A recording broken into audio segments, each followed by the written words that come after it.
इसलिए तो गरीब, आर्थिक रूप से जो गरीब हैं उनको ये 10% का जो रिजर्वेशन है ये प्रावधान यथावत रहेगा, ये चलता रहेगा, इसमें कोई रोक नहीं आई है। माननीय सुप्रीम कोर्ट ने 10% रिजर्वेशन के खिलाफ जितनी याचिकाएं थी सबको खारिज कर दिया है।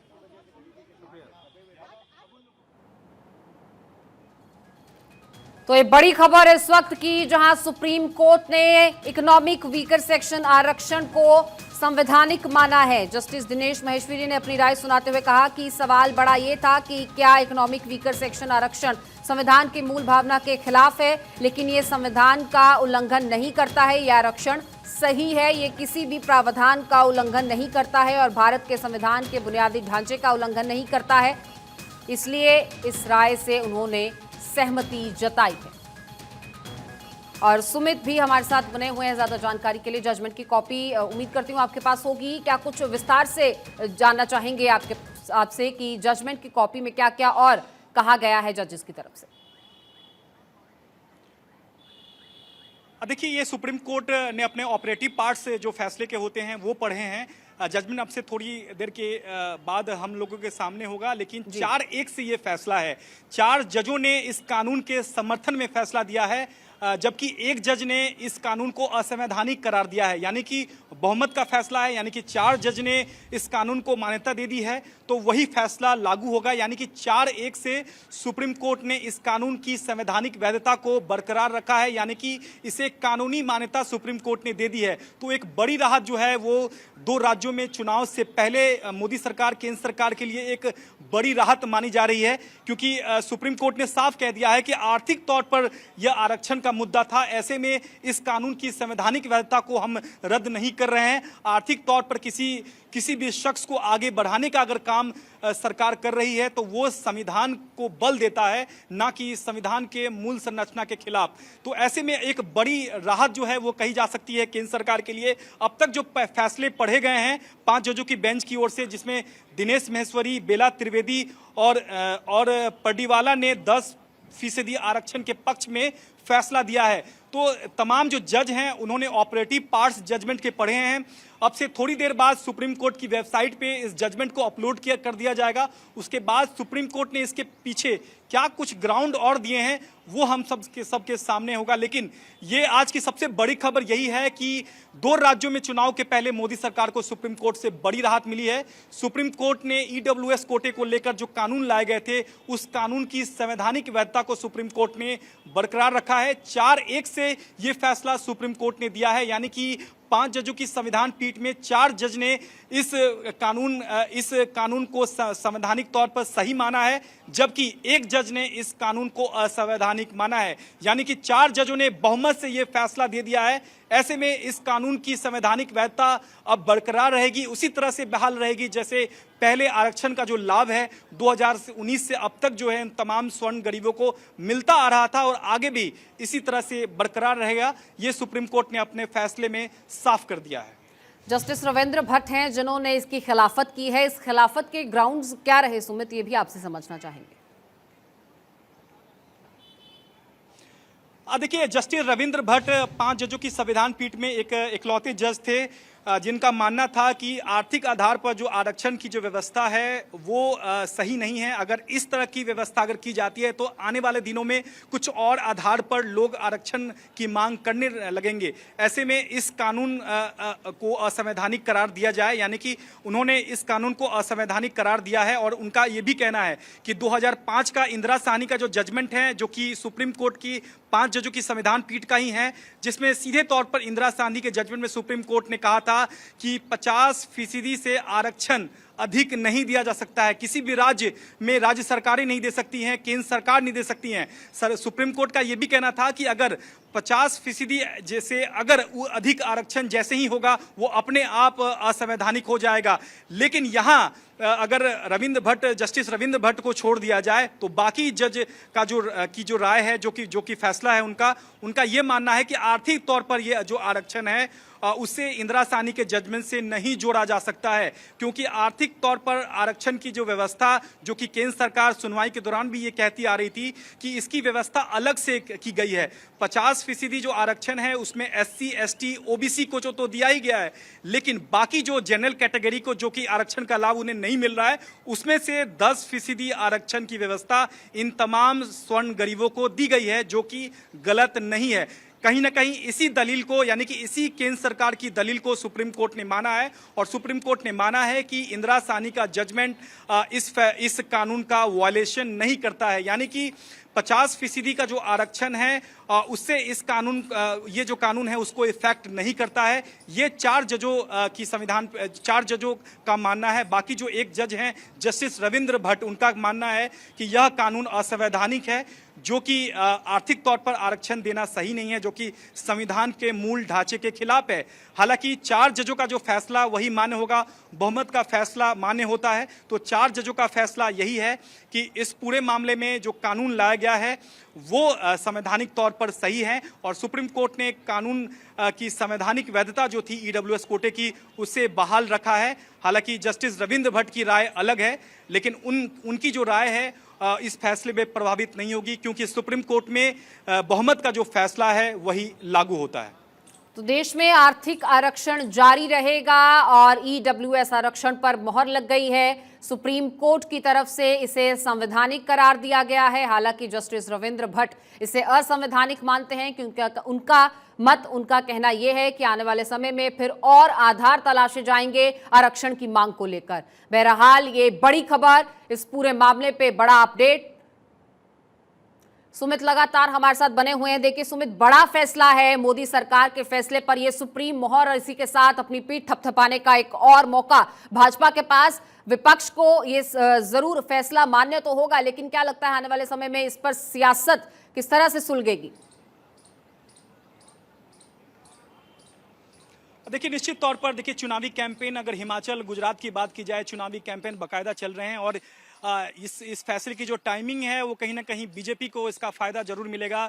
सरकार ये जरूर कहेगी कि देखिए हम कानून लेकर आए थे, लेकिन इस कानून के विरोध में सुप्रीम कोर्ट तक मामला गया, लेकिन सुप्रीम कोर्ट ने भी हमारे कानून को सही माना है। तो निश्चित तौर पर बीजेपी या फिर केंद्र सरकार अपनी पीठ जरूर थपथपाएगी, क्योंकि यह कानून का जो लाभ है वो 2019 से मिलता रहा था, लेकिन 2022 में सुप्रीम कोर्ट ने इस कानून को कानूनी मान्यता दे दी है। तो कहीं ना कहीं बीजेपी इसे चुनाव में भुनाने की कोशिश करेगी। तो निश्चित तौर पर यह जो सुप्रीम कोर्ट का फैसला है वो कहीं ना कहीं केंद्र सरकार की कानून को कानूनी मान्यता देती है, क्योंकि सुप्रीम कोर्ट ने यह माना है कि अगर आर्थिक तौर पर आरक्षण दिया जाता है और सरकार खुद कह रही है कि 50% लिमिटेशन को क्रॉस नहीं किया गया है, और अलग से इस कानून अलग से इस रिजर्वेशन की व्यवस्था की गई है, तो ऐसे में इसमें किसी भी तरह का कोई भी गलत जो काम है, जो प्रयास है, वो केंद्र सरकार की ओर से नहीं किया गया है। क्योंकि यहाँ सबसे मुद्दा था सुप्रीम कोर्ट के सामने कि आर्थिक तौर पर आरक्षण दिया जा सकता है या नहीं, और इसी को लेकर सुप्रीम कोर्ट ने कुछ क्वेश्चंस फ्रेम किए थे, और सुप्रीम कोर्ट ने ये भी क्वेश्चन फ्रेम किए थे कि क्या इस कानून के आने से संविधान के मूल ढांचे का उल्लंघन तो नहीं करता है, और क्या इस कानून के आने से OBC SC ST जो कोटा है उस पर प्रभावित तो नहीं होता है। तो ऐसे तमाम सवाल थे, जिसका उत्तर अब सुप्रीम कोर्ट ने दे दिया है। सुप्रीम कोर्ट ने साफ कह दिया अपने फैसले में कि इस कानून के आने से SC ST OBC का जो कोटा है उससे इसका कोई लेना देना नहीं है, उससे इसका कोई इस कानून से उस पर कोई प्रभावित नहीं होता है, कोई प्रभाव नहीं पड़ता है। ये सुप्रीम कोर्ट ने अपने फैसले में साफ कर दिया। तो निश्चित तौर पर केंद्र सरकार बीजेपी अपना पीठ जरूर थपथपाएगी, और ये जरूर चुनाव को भुनाने की कोशिश करेगी कि हमने देखिए हम कानून लेकर आए थे, और सुप्रीम कोर्ट ने भी इस कानून को कानूनी मान्यता दे दी है। चूंकि सुमित ये फैसला काफी लंबे समय से लंबित था, और ऐसे में अब जनरल कैटेगरी की EWS को किस तरीके से फायदा होगा, अगर आप आसान शब्दों में हमारे दर्शकों को बता सकें। देखिए EWS इकोनॉमिक वीकर सेक्शन के जो तमाम स्वर्ण गरीब लोग हैं, जिनकी सालाना आय 1 लाख से कम है, वो EWS कोटे के तहत आते हैं, और जब भी नौकरी में जब वो इनरोल होते हैं, नौकरी में जब भी आवेदन करते हैं, तो उनको आरक्षण में 10% आरक्षण का लाभ उन्हें मिलेगा। इसके अलावा उच्च शिक्षण संस्थान में अगर वो दाखिला लेने जाते हैं तो वहाँ उन्हें 10% आरक्षण का लाभ जो है वो मिलेगा। इससे पहले भी 2019 में जब सरकार कानून लेकर आई थी, उसके बाद बाकायदा इसका लाभ मिलता रहा है, क्योंकि आपको याद है जब यह मामला सुप्रीम कोर्ट पहुंचा था और इस कानून की संवैधानिक वैधता को सुप्रीम कोर्ट में चुनौती दी गई थी, तो सुप्रीम कोर्ट ने इस कानून के के अमल पर रोक लगाने से इनकार कर दिया था। तो अभी भी यह कानून जिस तरह से पहले की तरह से 2019 में जब लागू किया गया था वो अभी भी बदस्तूर जारी है और आगे भी इसी तरह से जारी रहेगी। कि जब यह याचिका सुप्रीम कोर्ट में आई थी तो मांग की गई थी कि इस कानून पर रोक लगाई जाए। उस वक्त सुप्रीम कोर्ट ने कानून पर रोक लगाने से इनकार करते हुए मामले को संविधान पीठ भेज दिया था और 6.5 दिन तक लंबी सुनवाई चली थी इस पूरे मामले को लेकर और 27 सितंबर को सुप्रीम कोर्ट ने इस पूरे मामले में अपना फैसला सुरक्षित रख लिया था। और सीजेआई यूयू ललित जो इस बेंच की अध्यक्षता कर रहे थे, आज उनका सुप्रीम कोर्ट में आखिरी कार्य दिन है और आखिरी कार्य दिन से पहले ये फैसला देकर वो जा रहे हैं। और फैसला कई मायनों में अहम है क्योंकि सुप्रीम कोर्ट ने एक परिभाषा तय कर दी है कि आर्थिक तौर पर भी आरक्षण का जो लाभ है वो दिया जा सकता है और यह संविधान के मूल संरचना के खिलाफ नहीं है। तो एक बड़ा फैसला है और केंद्र सरकार के लिए सबसे बड़ी राहत जो है वो कही जा सकती है। हालांकि यह 4-1 से जजमेंट है सुप्रीम कोर्ट का, यानी कि 5 जजों की संविधान पीठ में 4 जजों ने इस कानून को सही माना है जबकि एक जो जज हैं उन्होंने इस कानून को असंवैधानिक माना है। निश्चित तौर पर बहुमत का फैसला ही मान्य होता है और 4 जजों की जो फैसला है वही सुप्रीम कोर्ट का आज का फैसला है। ठीक है सुमित, आप हमारे साथ लगातार बने रहे। तो ये बड़ा फैसला आ चुका है। दरअसल 2019 में सरकार ने आर्थिक रूप से कमजोर सामान्य वर्ग के लोगों को नौकरी और शिक्षा में 10% आरक्षण दिया, जिसके खिलाफ दर्जनों याचिका दाखिल हुई और फिर लंबी कार्रवाई के बाद, लंबी सुनवाई के बाद इसे लंबित रखा गया था। लेकिन अब सुप्रीम कोर्ट की तरफ से सुप्रीम फैसला इस मामले पर आ चुका है। संवैधानिक पीठ के 4 जजेस ने ईडब्ल्यूएस पर अपना फैसला सुनाया है। जस्टिस रविंद्र भट्ट ने ईडब्ल्यूएस को गलत बताया, लेकिन 3 वोटिंग यानी 3 जजों की जो वोटिंग है वो इसके फेवर में हुई। यानी अब देश में जारी रहेगा ईडब्ल्यूएस आरक्षण। इकोनॉमिकल वीकर सेक्शन के लिए 10% सीटें सरकार द्वारा आरक्षित की गई थी साल 2019 में और इसी के खिलाफ दर्जनों याचिकाएं दाखिल हुई थी, जिस पर सुप्रीम कोर्ट में आज सुनवाई हुई है। आपको बता दें, आज फैसला आया इस मामले पर। दरअसल 2019 में सरकार ने आर्थिक रूप से कमजोर सामान्य वर्ग के लोगों को नौकरी और शिक्षा में 10% आरक्षण दिया था। आप ऐसे भी इसको समझ सकते हैं कि जो लोग जनरल कैटेगरी में आते हैं और जिनकी सालाना आय 8 लाख से कम है वो इस कैटेगरी में आएंगे, यानी इकोनॉमिकल वीकर सेक्शन में आएंगे, ईडब्ल्यूएस में आएंगे। और इन्हीं के लिए सरकार ने साल 2019 में आर्थिक रूप से कमजोर सामान्य वर्ग के लोग, यानी जिनकी सालाना आय 8 लाख से कम, उन लोगों को नौकरी और शिक्षा में 10% आरक्षण की बात कही थी, आरक्षण दिया था, जिसके खिलाफ दर्जनों याचिकाएं दाखिल की गई। सरकार के इस फैसले को संविधान की मूल भावनाओं के खिलाफ बताते हुए चुनौती दी गई। याचिकाओं में 103वें संविधान संशोधन की संवैधानिक वैधता को चुनौती दी गई। यानी कि 103वें संविधान संशोधन का मतलब ये कि अगर कोई भी चीज सरकार संशोधित करनी चाहे या फिर संविधान में संशोधन होना चाहे तो 103वें संविधान संशोधन का इस्तेमाल किया जा सकता है, जिसके तहत मोदी सरकार के द्वारा ये फैसला लिया गया। सुप्रीम कोर्ट की संविधान पीठ ने लंबी सुनवाई की और इसके बाद 27 सितंबर को यह फैसला सुरक्षित रखा गया। शीर्ष कोर्ट की कॉजुलिस्ट के अनुसार सीजेआई यूयू ललित और जस्टिस दिनेश माहेश्वरी लगातार ये फैसला सुना रहे थे। ये 4-5 जजों की ये टीम बैठी थी। जस्टिस रविंद्र भट्ट ने ईडब्ल्यूएस को गलत बताया, बाकी 4 फेवर में रहे। सुमित हमारे साथ लगातार बने हुए हैं। सुमित, चूंकि जिस तरीके से 5 जजों की बेंच बैठी हुई थी और पहले ही ये सुनवाई हो चुकी थी, इसे सुरक्षित रखा गया था, आज लंबे इंतजार के बाद सुप्रीम कोर्ट से ये सुप्रीम सुनवाई हुई, कौन से वो अहम पॉइंट्स थे जिसे सामने रखा गया जब इस फैसले को गलत बताया गया? देखिए, यहाँ सीधे तौर पर जस्टिस रविंद्र भट्ट हैं वो कि उनका जो फैसला था वो चारों जजों से अलग था। उनका मानना था कि आर्थिक तौर पर आरक्षण नहीं दिया जा सकता है और अगर आरक्षण ये दिया गया है तो ये संविधान के मूल संरचना के खिलाफ है। और इंदिरा साहनी का जजमेंट का हवाला उन्होंने दिया और उन्होंने ये भी कहा कि सुप्रीम कोर्ट का ही 5 जजों की बेंच का फैसला है, इंदिरा साहनी जजमेंट का फैसला है कि आप 50% से अधिक आरक्षण नहीं दे सकते हैं। और ये जो 10% स्वर्ण गरीबों को आरक्षण दिया गया है वो कहीं ना कहीं इंदिरा साहनी जजमेंट के खिलाफ है, लिहाजा यह कानून असंवैधानिक है। हालांकि जो 4 अन्य जज थे जिन्होंने इस कानून को कानूनी मान्यता दी है, उनकी राय अलग थी। उनका कहना था कि कानूनी तौर पर अगर हम इसे देखा जाए तो आर्थिक तौर पर आरक्षण की व्यवस्था अगर की गई है तो इसमें कोई गुरेज नहीं है और ये इंदिरा साहनी जजमेंट के खिलाफ नहीं है। है, यानी कि 50% आरक्षण से ये बियॉन्ड नहीं जाता है। ये 4 जजों की बेंच का मानना था, 4 जजों का मानना था। तो निश्चित तौर पर अब सुप्रीम कोर्ट ने ये साफ कह दिया है कि आर्थिक तौर पर आरक्षण देने की जो व्यवस्था केंद्र सरकार ने 103वें संविधान संशोधन के जरिए अगर लेकर आई है, तो उसमें कोई किसी भी तरह की कोई गलत की बात नहीं है, क्योंकि अगर आर्थिक तौर पर अगर आप आरक्षण देते हैं तो ये कहीं ना कहीं इंदिरा साहनी जजमेंट के खिलाफ नहीं जाता है। और यही बात केंद्र सरकार ने भी सुप्रीम कोर्ट में कही थी। केंद्र सरकार का कहना था कि यह जो 10% आरक्षण की जो व्यवस्था की गई है, ये अलग से की गई है। इससे SC, ST और OBC कोटे पर किसी भी तरह का जो एक तरह से प्रभाव है वो नहीं पड़ेगा। ये एक तरह से केंद्र सरकार का कहना था। और यह भी कहा गया था केंद्र सरकार की ओर से कि अगर इस कोटे को लाया गया है तो हमने तमाम शिक्षण संस्थानों में ये कह दिया है कि जो 25% जो सीटें हैं वो बढ़ाई जाए। तो सुप्रीम कोर्ट ने माना है कि सरकार इस कानून को लेकर आई है तो इसके लिए व्यवस्था जो है वो पहले से ही सरकार ने बना रखी है, ताकि SC, ST और OBC का जो कोटा है वो प्रभावित ना हो। और सरकार की जो दलील है उससे लगता है कि यह जो कानून है वो SC, ST और OBC को प्रभावित नहीं करेगी, लिहाजा आर्थिक तौर पर आरक्षण देना किसी भी तरह से सरकार का जो कदम है वो गलत नहीं है। ऐसे में ही 4 जजों की ये जो 4 जज हैं उन्होंने इस कानून को सही ठहराया है, जबकि रविंद्र भट्ट का मानना था कि आर्थिक तौर पर आरक्षण जो है वो नहीं दिया जा सकता है। सुमित, आप हमारे साथ लगातार बने रहे। इस वक्त की बड़ी जानकारी आपको दे दें, देश में जारी रहने वाला है आर्थिक आधार पर आरक्षण। मोदी सरकार के फैसले पर सुप्रीम कोर्ट की सुप्रीम मोहर लग चुकी है। इकोनॉमिकल वीकर सेक्शन यानी EWS आरक्षण पर ये बड़ा फैसला सुप्रीम कोर्ट से। देश में जारी रहने वाला है ये संशोधन। SC ने EWS आरक्षण को सही बताया, जस्टिस रविंद्र भट्ट ने इसकी खिलाफत की, लेकिन देश में अब जारी रहेगा आर्थिक आधार पर आरक्षण।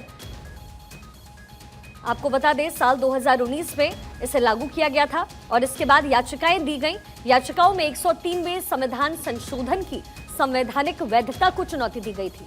सुप्रीम कोर्ट की संविधान पीठ ने लंबी सुनवाई के बाद 27 सितंबर को यह फैसला सुरक्षित रखा और आज अब इस फैसले को पढ़ करके सुनाया गया। EWS आरक्षण पर सुप्रीम कोर्ट का सुप्रीम फैसला आ चुका है। संवैधानिक पीठ के 4 जजेस EWS के पक्ष में, CJI UU ललित भी EWS कोटा के पक्ष में नजर आए। जस्टिस रविंद्र भट्ट ने EWS को गलत बताया, इसकी खिलाफत की, लेकिन चूंकि 4 जज इसके फेवर में रहे इसलिए देश में अब ये आरक्षण जारी रहने वाला है। सुप्रीम कोर्ट का सुप्रीम फैसला आ चुका है। सुमित हमारे साथ लगातार बने हुए हैं। सुमित, सबसे बड़ा सवाल ये कि सरकार ने जो फैसला लिया साल 2019 में, अब ये लागू रहने वाला है। ये तो एक अच्छी बात हो गई इकोनॉमिकल वीकर सेक्शन के लिए, लेकिन कहीं ना कहीं इस संशोधन का इस्तेमाल करके आगे भी ऐसी बातें, ऐसी चुनौतियां सरकार के सामने खड़ी हो सकती है। क्या इसका भी जिक्र कोर्ट में इन तमाम जजेस के बीच हुई? क्या इस पर भी बातचीत हुई? जी बिल्कुल, देखिए यहाँ सीधे तौर पर सुप्रीम कोर्ट के सामने सवाल ये था कि आर्थिक तौर पर आरक्षण जो है वो दी जा सकती है या नहीं, क्योंकि याचिकाकर्ता का सुप्रीम कोर्ट में तर्क था कि अगर इस तरह की व्यवस्था की गई तो कहीं ना कहीं आने वाले दिनों में ऐसी मांगे और उठने लगेगी और ये जो आर्थिक तौर पर जो आरक्षण है वो कहीं ना कहीं इससे समीकरण जो है वो बिगड़ जाएगा और ये संविधान के मूल संरचना के खिलाफ है। मैं आपको ताजा अपडेट दे दूं कि इस मामले में सुप्रीम कोर्ट का जो फैसला है वो 3-2 से है। अभी अभी सुप्रीम कोर्ट ने फैसला पढ़ना खत्म किया है और मैं आपको बता दूं कि 3-2 के बहुमत से सुप्रीम कोर्ट का ये फैसला है। पहले 4-1 से माना जा रहा था, क्योंकि कंक्लूजन पे सुप्रीम कोर्ट अभी पहुंचा है, तो अब 3-2 से ये सुप्रीम कोर्ट ने इस कानून को सही ठहराया है। जस्टिस दिनेश महेश्वरी, जस्टिस बेला त्रिवेदी और जस्टिस प्रदीवाला ने इस 103वें संविधान संशोधन को सही ठहराया है, जबकि CJI UU ललित और जस्टिस रविंद्र भट्ट ने इस कोटे को भेदभावपूर्ण माना है। यानी कि अब तक हम समझ रहे थे कि CJI इस कानून के पक्ष में थे, लेकिन CJI UU ललित ने इस कानून के खिलाफ जाकर अपना मत दिया है।